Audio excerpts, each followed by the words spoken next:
Je suis l'avocat de ma mère. Ces mots résonnèrent dans la salle d'audience comme un coup de tonnerre par temps clair, faisant lever les yeux du juge Harrison, qui était en train de feuilleter des documents. David Thompson n'avait que 9 ans, mais sa voix trancha le silence solennel de cette salle d'audience comme une lame acérée. Il se tenait à côté de sa mère, Janet, qui le regardait avec un mélange de fierté et de terreur, tandis que de l'autre côté de la salle, Robert Wellington III, son père biologique, faillit s'étouffer avec le café qu'il buvait. « Excusez-moi, jeune homme, mais il s'agit d'une audience entre adultes », dit le juge avec une patience forcée, observant ce garçon maigre à lunettes qui osait interrompre une procédure de garde d'enfants impliquant des millions de dollars. « Je sais, votre honneur. Je sais également que, conformément à l'article 12 de la Convention relative aux droits de l'enfant, ratifiée par les États-Unis, j'ai le droit d'exprimer mon opinion sur les questions qui me concernent directement. » David ajusta ses lunettes et ouvrit un cahier d'école griffonné. « Et cette affaire me concerne définitivement. » Le silence qui suivit fut assourdissant. Robert Wellington, magnate de l'immobilier à Chicago, vêtu d'un costume qui coûtait plus cher que ce que Janet gagnait en 6 mois, regarda ses 2 avocats coûteux comme s'il voulait les étrangler. Personne n'avait préparé le terrain pour affronter un enfant citant le droit international. Janet Thompson travaillait 60 heures par semaine comme aide-soignante pour élever David seul. Au cours des 8 dernières années, depuis que Robert avait découvert qu'il était père, il était apparu dans la vie du garçon exactement 4 fois, toujours avec des cadeaux coûteux et des promesses vides. Maintenant, soudainement, il voulait la garde exclusive. « Votre honneur », intervint l'avocat principal de Robert, le docteur Mitchell, en ajustant son nœud de cravate, « cela est tout à fait irrégulier. L'enfant n'a pas la capacité juridique de... » « J'ai le droit d'être entendu », l'interrompit David avec un calme qui fit se tortiller plusieurs adultes dans la salle. « Et si vous vous souciez vraiment de mon bien-être, vous aimeriez savoir ce que j'ai à dire, au lieu d'essayer de me faire taire. » Robert se pencha pour murmurer quelque chose d'urgent à l'oreille de M. Mitchell, mais David continua, ouvrant son cahier avec des gestes précis. « Votre honneur, j'ai préparé une présentation documentée expliquant pourquoi je dois rester avec ma mère, y compris des preuves des véritables motivations du requérant. » Il fit une pause, ses yeux rencontrant ceux de Robert pour la première fois. Des motivations qui, je pense, éclaireront grandement la cour. Le visage de Robert pâlit visiblement. Qu'avait découvert exactement ce garçon? Et comment un enfant de 9 ans avait-il pu mieux se préparer à cette audience que lui et ses avocats millionnaires? Là, dans cette salle d'audience silencieuse, tous étaient témoins de quelque chose d'extraordinaire. Un garçon qui gardait des secrets capables de faire s'écrouler des empires bâtis sur des mensonges. Si cette histoire de courage et d'intelligence vous touche, n'oubliez pas de vous abonner à la chaîne, car ce que David était sur le point de révéler allait changer non seulement sa vie, mais aussi la façon dont le système judiciaire perçoit la voix des enfants pour toujours. Le docteur Mitchell a rapidement retrouvé son sang-froid, comme tout avocat expérimenté l'aurait fait.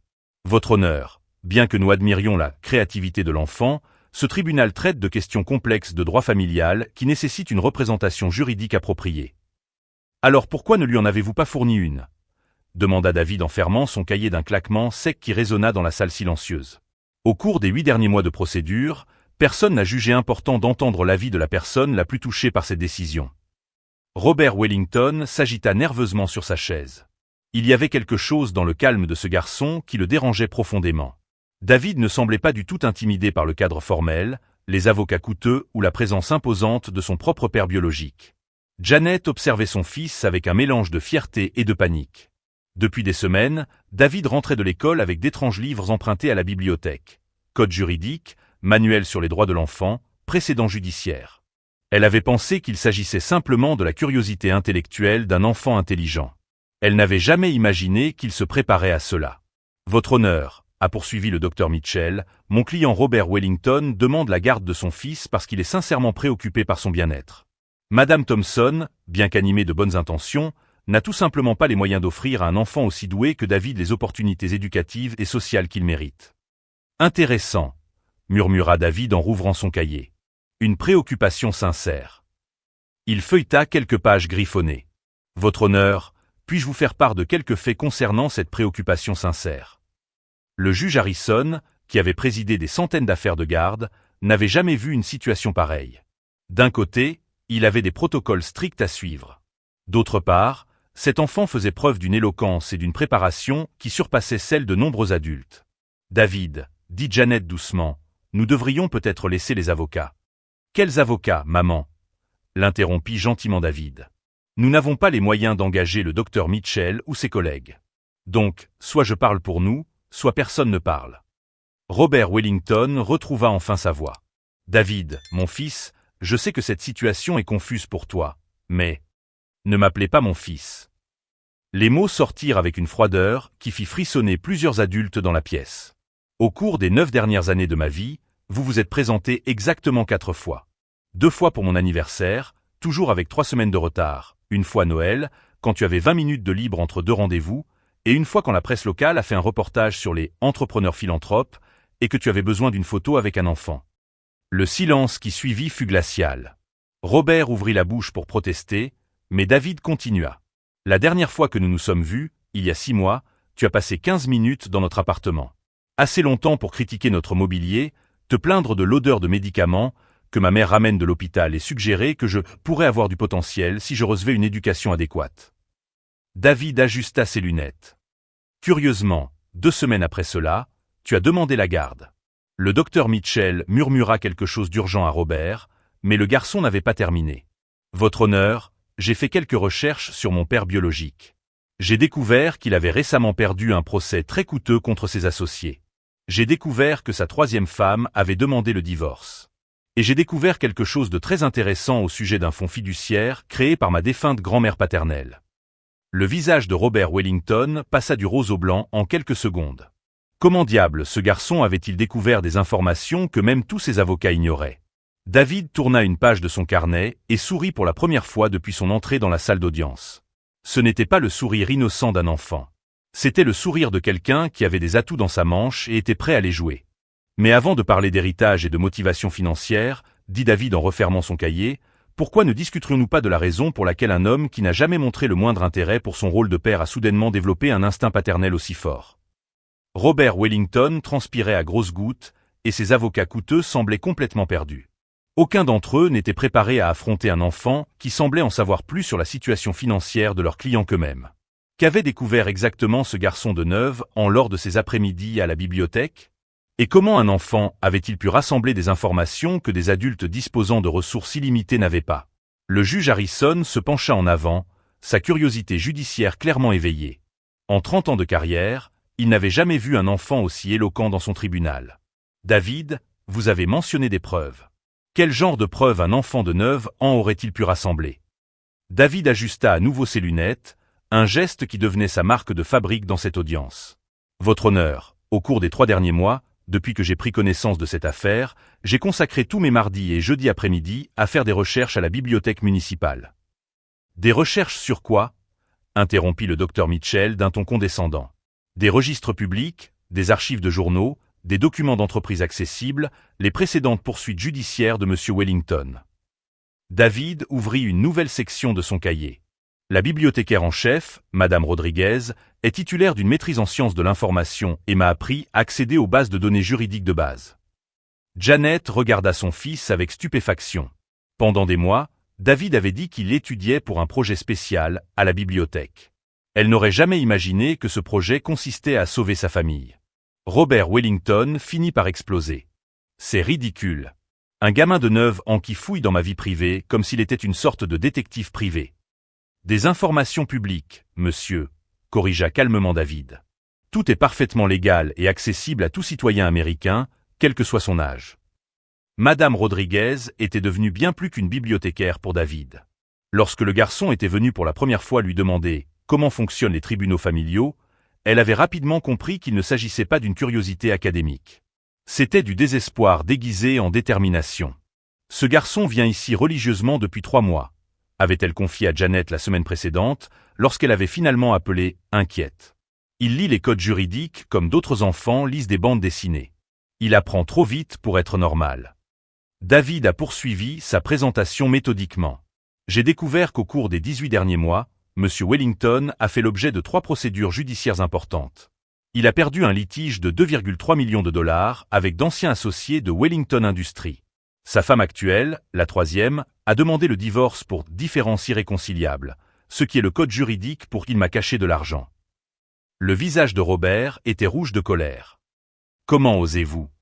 Et plus intéressant encore, l'interrompit David en tournant méthodiquement les pages, j'ai découvert que ma défunte grand-mère paternelle, Eleanor Wellington, avait créé un fonds fiduciaire d'1 700 000 $ spécialement pour moi, accessible uniquement lorsque j'atteindrai l'âge de 18 ans ou lorsque mon père biologique obtiendrait la garde légale complète.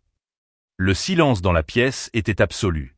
Le docteur Mitchell murmura quelque chose d'urgent à Robert, qui l'ignora complètement. « Votre Excellence, ce n'est pas une coïncidence », continua David.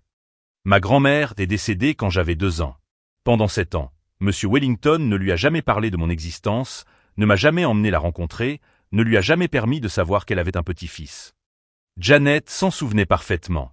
Robert avait été catégorique, « Ma famille n'a pas besoin de savoir pour ça. » Il avait désigné son propre fils par ça. Mais lorsque Madame Eleanor Wellington a découvert mon existence grâce à une enquête privée, que j'ai trouvée dans les archives de l'inventaire, elle a immédiatement créé le fonds. À une condition très précise. David fit une pause dramatique, sachant que tout le monde dans la pièce était suspendu à ses lèvres. L'argent ne serait débloqué pour mes soins et mon éducation que si mon père démontrait un engagement sincère envers le bien-être de l'enfant, en obtenant la garde légale. S'il ne demandait jamais la garde, l'argent me serait versé directement à l'âge de 18 ans, sans aucun accès parental. Le calcul était simple et cruel. Robert avait ignoré David pendant 9 ans, perdant ainsi la possibilité d'accéder à l'argent de l'héritage grâce à la garde légale. Aujourd'hui, ruiné et désespéré, il tentait d'obtenir la garde tardive afin d'accéder au fonds. Mais il y a une chose que ma grand-mère ne pouvait pas prévoir, a déclaré David en fermant son cahier. Elle ne savait pas que son fils ferait carrière en ruinant de petites entreprises familiales par des pratiques prédatrices. Le docteur Mitchell s'est levé brusquement. « Votre honneur, cela devient complètement hors de contrôle. Cet enfant porte des accusations sans fondement. Je peux prouver tout ce que j'avance. » David ouvrit son sac à dos et en sortit un dossier manille étonnamment bien organisé. J'ai ici des copies de 17 procès intentés au cours des 5 dernières années, dans lesquels Wellington Industries a acheté des propriétés à des familles en difficulté financière à des prix bien inférieurs à leur valeur marchande, en utilisant des informations privilégiées obtenues par le biais de contacts dans des banques locales. Janet regardait son fils transformer une audience de garde en une enquête criminelle improvisée, à l'aide d'une simple bibliothèque publique et d'une détermination implacable. L'une de ces familles, poursuivit David en sortant des photos imprimées du dossier, était propriétaire d'une petite boulangerie. La famille Santos, des immigrants mexicains qui travaillaient 18 heures par jour. M. Wellington a découvert grâce à son ami à la banque qu'ils avaient 3 mois de retard dans le remboursement de leurs prêts en raison de l'hospitalisation d'urgence de leur plus jeune fils. Robert Wellington était maintenant visiblement en sueur. Cela n'a rien à voir avec. Cela a tout à voir, l'interrompit David. Parce que cela montre un comportement récurrent. Un homme qui profite de familles vulnérables pour s'enrichir. Et maintenant, il essaie de profiter de sa propre famille vulnérable pour la même raison. Le juge Harrison feuilletait les documents que David lui avait présentés, son expression devenant de plus en plus grave. Où avez-vous obtenu ces informations, David? Des archives publiques du tribunal, des archives de journaux locaux, des documents constitutifs disponibles dans la base de données de l'État. David énuméra méticuleusement chaque source. Madame Rodriguez m'a appris que la vérité est presque toujours accessible au public. Il suffit de savoir où chercher. Le docteur Mitchell tenta une dernière offensive. Votre honneur, même si ces allégations étaient vraies, ce que nous ne prétendons pas, elles ne changent rien au fait que mon client peut offrir de meilleures opportunités éducatives à l'enfant. David sourit. Ce n'était pas le sourire innocent d'un enfant, mais le sourire calculé de quelqu'un qui avait gardé son atout majeur pour la fin. À propos d'éducation, dit-il en ouvrant une dernière section du cahier. Puis-je vous faire part d'une information intéressante concernant les projets éducatifs de M. Wellington à mon égard? C'est alors que Robert Wellington comprit pleinement ce qu'il avait sous-estimé. Son fils de 9 en était pas seulement intelligent. Il était stratégique. Et il avait découvert des secrets que même ses propres avocats ignoraient. Qu'avait découvert David exactement sur les véritables plans de Robert pour son éducation? Et comment un enfant avait-il réussi à monter un dossier plus solide que des avocats millionnaires, en utilisant seulement une bibliothèque publique et l'aide d'une bibliothécaire dévouée? Dans la salle d'audience silencieuse, tout le monde attendait la révélation finale qui promettait d'être encore plus dévastatrice que tout ce qu'ils avaient entendu jusqu'à présent. En ce qui concerne l'éducation, répéta David en ouvrant une dernière section de son cahier avec la précision d'un chirurgien, j'aimerais vous faire part des véritables plans éducatifs de M. Wellington à mon égard. Robert Wellington déglutit, ses yeux passant nerveusement de son avocat au garçon qui était devenu son pire cauchemar. Lors d'une de mes 4 visites chez lui au cours des 9 dernières années, continua David méthodiquement, j'ai entendu une conversation téléphonique très intéressante. M. Wellington parlait à quelqu'un de « régler le problème de l'enfant », après avoir obtenu la garde. Le docteur Mitchell se leva brusquement. « Votre honneur, les conversations privées ne peuvent pas. »« Je peux prouver chaque mot, » l'interrompit David en sortant un petit enregistreur numérique de son porte-documents. « Madame Rodriguez m'a appris que documenter les preuves est essentiel dans toute affaire judiciaire. » Le silence qui suivit fut assourdissant.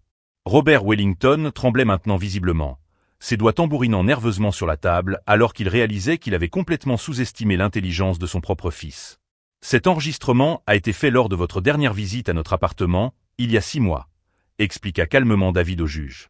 Monsieur Wellington pensait que je faisais mes devoirs dans ma chambre, mais l'enregistreur était allumé dans le salon.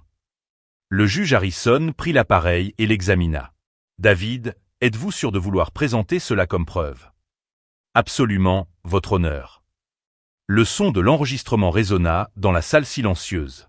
La voix reconnaissable entre toutes de Robert Wellington parlait au téléphone. « Écoute, dès que j'aurai obtenu la garde légale, le gamin ira directement à l'académie militaire de Riverside.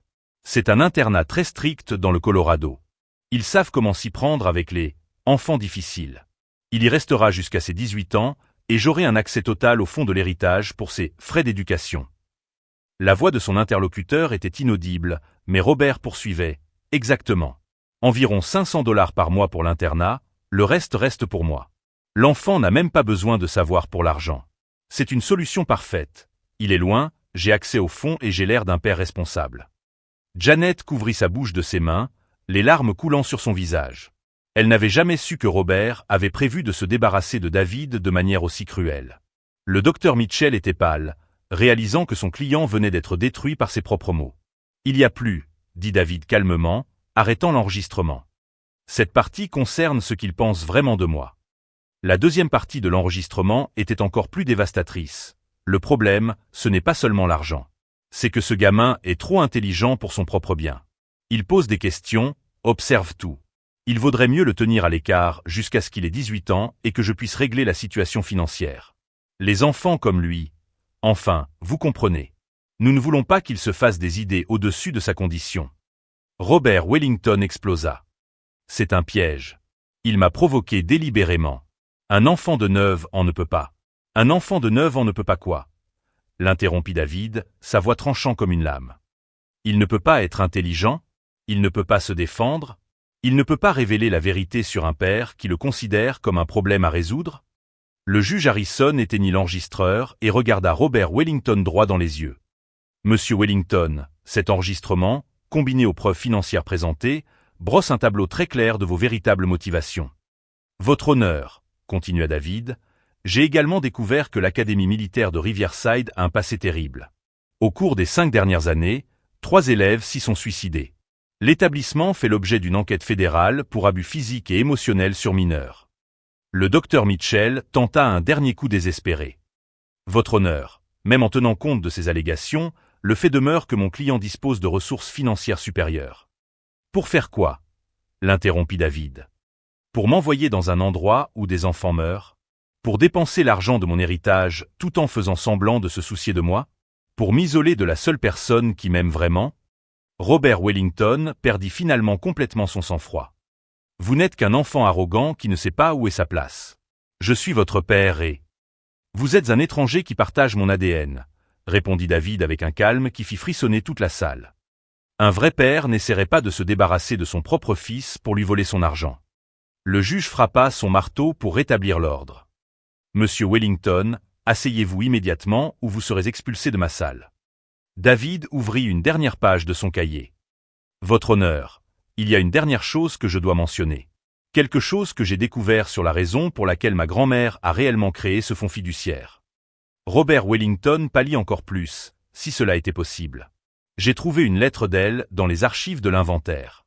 Une lettre qui m'était adressée, à ouvrir lorsque j'aurais 16 ans. David prit une profonde inspiration. Mais la bibliothécaire m'a aidé à découvrir que je pouvais demander un accès anticipé en cas de litige concernant la garde. La bombe finale était sur le point d'exploser. Ma grand-mère a écrit qu'elle savait que Robert n'avait jamais été un bon père, qu'elle avait créé ce fonds spécialement pour me protéger de lui, et que s'il essayait un jour d'obtenir ma garde uniquement pour l'argent, je devais utiliser toutes les ressources du fonds pour me défendre. David ferma le cahier et regarda Robert Wellington droit dans les yeux. Elle a même engagé des détectives privés qui ont documenté toutes ses manœuvres financières au fil des ans. Tout est archivé chez l'administrateur du fonds. Robert Wellington s'effondra sur sa chaise, réalisant enfin qu'il avait été complètement surpassé par un enfant de 9 ans qu'il considérait comme un simple obstacle gênant. Le juge Harrison frappa son marteau. Sur la base de toutes les preuves présentées, y compris les documents financiers, les enregistrements et les antécédents démontrés du demandeur, la demande de garde est catégoriquement rejetée. En outre, j'ordonne une enquête approfondie sur l'utilisation frauduleuse éventuelle de fonds fiduciaires. Le docteur Mitchell chuchotait avec urgence à l'oreille de Robert, mais il était évident que l'affaire était irrémédiablement perdue. David rangea méthodiquement ses documents, affichant le même calme qu'il avait gardé tout au long de l'audience. « Votre honneur, puis-je faire une dernière requête ? » ?»« Oui, David. Je voudrais que M. Wellington sache que je n'ai pas agi par colère ou par vengeance.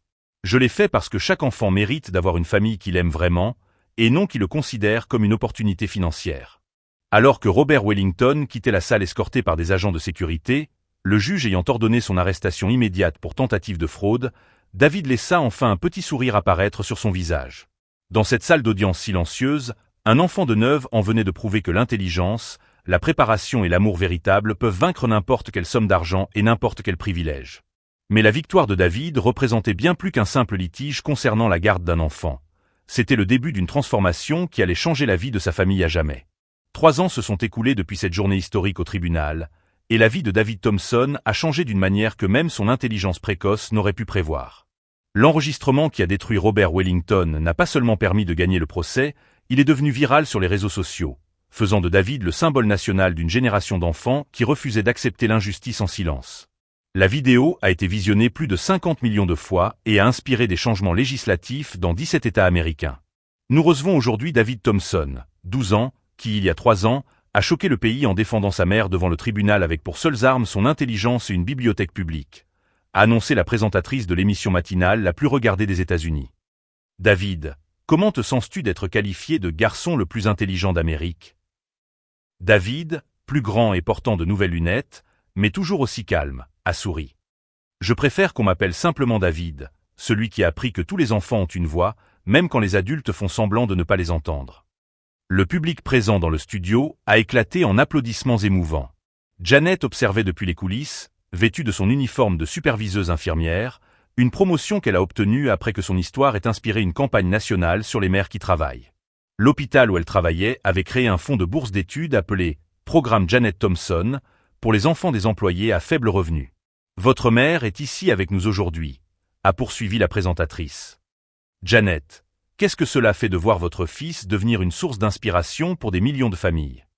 Janet les a rejoints sur scène, encore timide face à toute cette attention, mais rayonnant de la même fierté qu'elle avait ressentie ce jour-là au tribunal.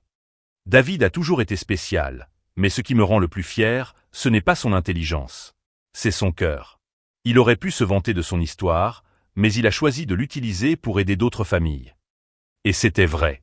David avait passé les 3 dernières années à visiter des écoles dans des quartiers défavorisés pour enseigner aux enfants leurs droits fondamentaux. Son livre Every Child Has a Voice, Chaque enfant a une voix, était devenu un best-seller, et tous les bénéfices étaient reversés à un fonds offrant une assistance juridique gratuite aux familles en conflit pour la garde de leurs enfants. David, parlez-nous du projet légal librairie, bibliothèque juridique, que vous avez créé, a demandé la présentatrice. Eh bien, après avoir vu comment une bibliothèque publique m'avait sauvé la vie, je me suis dit, combien d'autres enfants vivent des situations similaires sans savoir où trouver de l'aide. David ajusta ses lunettes, un geste qui était devenu sa marque de fabrique. Nous avons créé de petites sections dans 1200 bibliothèques publiques avec des livres sur les droits des enfants rédigés dans un langage simple, ainsi que des ordinateurs offrant un accès gratuit à des ressources juridiques de base. La caméra s'est concentrée sur Janet, qui essuyait discrètement une larme. En 3 ans, elle avait vu son fils transformer un traumatisme personnel en mouvement social. Pendant ce temps, de l'autre côté de la ville, Robert Wellington regardait l'émission de télévision depuis son petit studio dans la banlieue de Chicago. Ses cheveux étaient gris, ses vêtements simples, et il travaillait comme vendeur dans un magasin d'électronique, le seul emploi qu'il avait trouvé après que son histoire ait été rendue publique. L'enquête ordonnée par le tribunal avait révélé non seulement la tentative de fraude au détriment du fonds fiduciaire de David, mais aussi un réseau de manœuvres financières qui avait complètement détruit Wellington Industries. Robert avait tout perdu, son entreprise, son manoir, son mariage, sa réputation. Ses anciens associés l'avaient poursuivi pour fraude et il avait passé 18 mois en prison. Le gamin est de nouveau dans l'émission, marmonna-t-il en éteignant la télévision avec colère. En 3 ans, il ne s'était pas passé une semaine sans que l'histoire de David n'apparaisse quelque part, rappelant au monde ses crimes. Le plus douloureux pour Robert était de réaliser que David ne disait jamais du mal de lui en public. Lorsqu'on l'interrogeait sur son père biologique, le garçon répondait toujours avec une maturité qui embarrassait encore plus l'homme qui avait tenté de l'utiliser. « J'espère qu'il trouvera la paix et qu'il apprendra que l'amour véritable ne s'achète pas et ne se vole pas », avait déclaré David lors d'une récente interview. Garder rancune n'aide personne, mais il est essentiel de fixer des limites pour protéger ceux que nous aimons. De retour dans le studio de télévision, la présentatrice posait sa dernière question. « David, quel conseil donnerais-tu à d'autres enfants qui traversent des situations familiales difficiles ?» David réfléchit un instant, puis regarda directement la caméra. « Premièrement, vous n'êtes pas seul. Deuxièmement, vous avez plus de pouvoir que vous ne le pensez. Et troisièmement, la vérité finit toujours par triompher, même lorsque cela semble impossible. » Il fit une pause, puis reprit d'une voix empreinte de la sagesse de quelqu'un qui avait affronté des géants et vaincu. « Ne laissez personne vous convaincre que vous êtes trop petit pour faire la différence. J'avais 9 ans lorsque j'ai changé ma vie et celle de ma mère pour toujours. Vous aussi, vous pouvez changer la vôtre. » 6 mois plus tard, David a reçu une lettre spéciale. Elle était signée Sophia Martinez, une fillette de 10 ans vivant à Los Angeles qui avait utilisé les ressources du projet Cool Librairie pour aider sa grand-mère immigrée à éviter une expulsion injuste. La lettre se terminait ainsi: « Merci de m'avoir appris que chaque enfant a une voix. J'ai utilisé la mienne et j'ai sauvé ma famille. » Janet a trouvé David en train de lire la lettre dans sa chambre, entouré de centaines d'autres lettres similaires envoyées par des enfants de tout le pays. « Comment te sens-tu en sachant que ton courage a inspiré tant de personnes ?» lui a-t-elle demandé. David a soigneusement plié la lettre de Sophia et l'a rangée dans la boîte spéciale où il conservait toute sa correspondance. « Tu te souviens quand tu m'as dit que parfois les choses les plus effrayantes de la vie deviennent les plus importantes ?» Janet acquiesça, se souvenant parfaitement de cette conversation. « Je crois que je comprends maintenant. Si Robert Wellington n'avait jamais essayé de nous séparer, je n'aurais jamais découvert qu'un enfant peut changer le monde quand les adultes cessent de le sous-estimer. » Le même jour, David reçut un appel qui allait à nouveau changer le cours de sa vie. L'université de Harvard lui offrait une bourse d'études complète pour un programme spécial en droit et justice sociale, le premier du genre créé spécifiquement pour les étudiants ayant démontré des capacités exceptionnelles en matière de leadership social avant l'âge de 16 ans. « Tu acceptes ?» demanda Janet après que David eut raccroché. « J'accepte, mais à une condition. » David sourit. « Je veux utiliser mon éducation pour créer un système juridique qui protège tous les enfants, pas seulement ceux qui ont la chance d'être assez intelligents pour se protéger eux-mêmes. » Des années plus tard, lorsque David Thompson devint le plus jeune avocat diplômé de l'histoire du pays à l'âge de 16 ans, sa première action fut de poursuivre le système éducatif pour ne pas enseigner les droits fondamentaux des enfants dans les écoles publiques. Il gagna, établissant un précédent qui rendit l'éducation juridique obligatoire pour tous les élèves américains. Robert Wellington ne s'est jamais complètement remis de sa chute. Vivant modestement et travaillant dans des emplois qui lui permettaient à peine de payer ses factures, il se surprenait parfois à penser à l'enfant extraordinaire qu'il avait perdu par cupidité. Dans ses moments d'honnêteté envers lui-même, il reconnaissait que David était devenu exactement le genre d'homme qu'il n'avait jamais réussi à être. L'histoire de David Thompson a prouvé que la véritable force ne vient pas de l'argent ou des relations, mais d'une combinaison d'intelligence, de courage et d'amour inconditionnel. Un garçon de 9 ans avait vaincu un système corrompu en utilisant uniquement une bibliothèque publique, une détermination inébranlable et le pouvoir transformateur de la vérité. David a appris que lorsque l'on se bat pour ce qui est juste, l'univers conspire en notre faveur. Robert Wellington a appris que sous-estimer un enfant déterminé peut être l'erreur la plus coûteuse de toute une vie. Et des millions d'enfants à travers le monde ont appris que leur voix compte, que leurs droits sont réels et qu'ils ne sont jamais trop petits pour se battre pour la justice. La plus grande vengeance de David n'a pas été de détruire Robert Wellington, mais de construire un héritage qui sauverait des milliers de familles des mêmes injustices qu'il avait subies. Si cette histoire de courage et de détermination vous a inspiré, n'oubliez pas de vous abonner à la chaîne pour découvrir d'autres récits qui prouvent que parfois, les héros les plus improbables sont ceux que le monde s'obstine à sous-estimer.